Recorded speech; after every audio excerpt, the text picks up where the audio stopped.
ভালো লাগতেছে, বাট অনেক ভিড়, এটাই ভালো। প্রায় আসা হয়, আমরা প্রত্যেক বছরে আসা হয়। এবার মানুষ বেশি, অনেক বেশি। আমরা হচ্ছে অফ সিজনে বেশি আসি, বাট মানুষ অনেক বেশি, এটা একটু ঝামেলা। অনেক অনেক শখ ছিল যে এখানে আসা, যে আমি জায়গাটা দেখবো, একটু ঘুরবো, তাই একটু আসলাম, একটু ঘুরলাম। মানে ঘোরা জায়গাটা খুবই আমার কাছে ভালো লাগছে, আর জায়গাটা খুবই সুন্দর।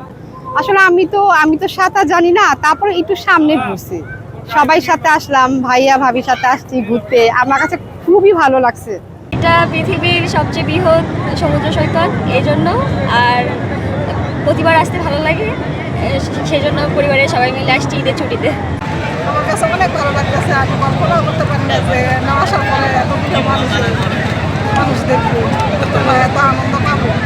অনেক ভালো লাগতেছে, অনেক মানুষ, অনেক অনেক সবাই অনেক ছুটি পেয়েছে, তো এই কারণে কক্সবাজার অনেক ভিড়, সবাই আনন্দ করতেছে, অনেক ভালো লাগতেছে। আসলে বাংলাদেশে এত জায়গা থাকতে কক্সবাজার কেন আসবো, এই প্রশ্নের উত্তর যদি দিতে হয় তাহলে বাংলাদেশের সর্বশ্রেষ্ঠ সমুদ্র সৈকত হচ্ছে আমাদের বাংলাদেশের এই কক্সবাজারে।